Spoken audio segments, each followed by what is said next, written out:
It happens to be that I'm a pretty hardcore Broncos fan. And the whole last year, after 6 years of just misery, the whole last year I was holding on hope that the Broncos would acquire the great quarterback named Aaron Rodgers.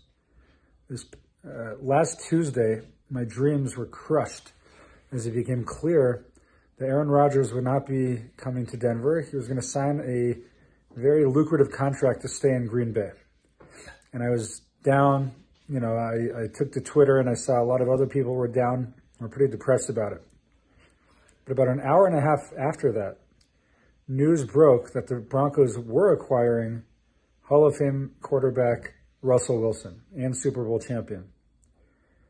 In one instant, all of my sorrows and all of my sadness about the miserable future of the Broncos, that was all solved within an hour and a half.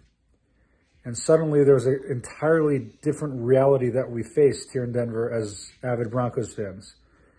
Everything changed in an instant. We just are coming off the holiday of Purim. Today's Shushan Purim. In Jerusalem, they're celebrating today. And I believe that that's this idea, how things can switch in one moment, is a foundational theme that we find with Purim. Things were looking so bleak for the Jewish people. Things were looking so down. It seemed like there was no hope. But we know, as the Megillah tells us, V'nafochu, everything turned upside down. Everything switched in an instant. And the Jews were saved. We had a salvation. Mordechai, instead of hanging from a gallows, was elevated to be the second in command, to be Achashverosh's right-hand man.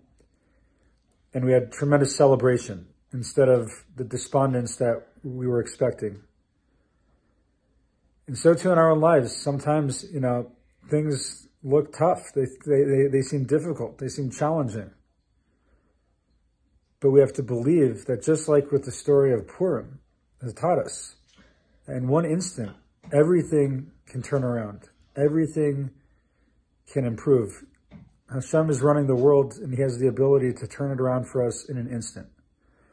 We see this with the Purim story to a much lighter extent. I'm just saying this in jest, but we do see that we saw this with the Broncos, and I know that we can see it in our own lives as well. Have a beautiful Freilichen Shushan Purim and a beautiful Shabbos.